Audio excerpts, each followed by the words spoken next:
Hey guys, welcome back to my channel. আশা করি তোমরা সবাই ভালো আছো আর আমিও ভালো আছি।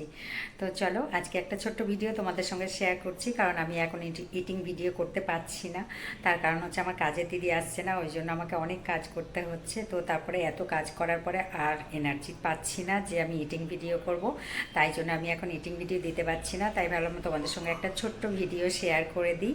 তো তোমরা অবশ্যই দেখো, আর ভালো লাগলে অবশ্যই কমেন্ট করে জানিও। আর কাজের দিদি একটু শরীর খারাপ, তো এই 3 দিন হয়ে গেল আসছে না। তো দেখি কবে আসে, তারপরেই আমি ভিডিও বানাতে পারবো। তো ওই জন্য একটা ছোট্ট ভিডিও তোমাদের সঙ্গে শেয়ার করছি। আর আজকে আমি কী কী রান্না করেছি সেগুলো তোমাদের সঙ্গে শেয়ার করছি, সেগুলোও দেখে নিও। ভালো লাগলে অবশ্যই কমেন্ট করে জানিও।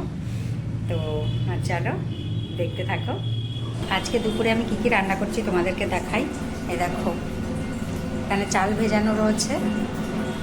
আর এখানে দেখো, মুসুরির ডাল করেছি পেঁয়াজ ফোড়ন আর শুকনো লঙ্কা ফোড়ন দিয়ে।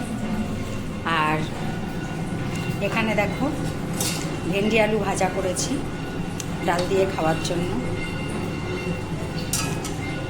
আর এদিকে দেখো, ঝিঙে আলু দিয়ে কাতলা মাছের ঝোল হচ্ছে।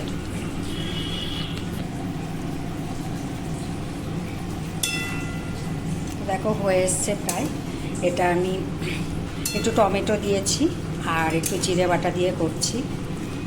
আর একটা কাঁচা লঙ্কা চিড়ে দিয়েছি। একদম হালকা পাতলা ঝোল, গরমের সময় ভালো লাগে বেশ। ঝিঙে আলু দিয়ে পাতলা ঝোল। তো আজকে ওই জন্য একটু পাতলা ঝোল। আর গতকাল চিকেন খেয়েছি, ওই জন্য আজকে একটু লাইট করেছি। দেখো কেমন লাগছে, অবশ্যই কমেন্ট করে জানিও।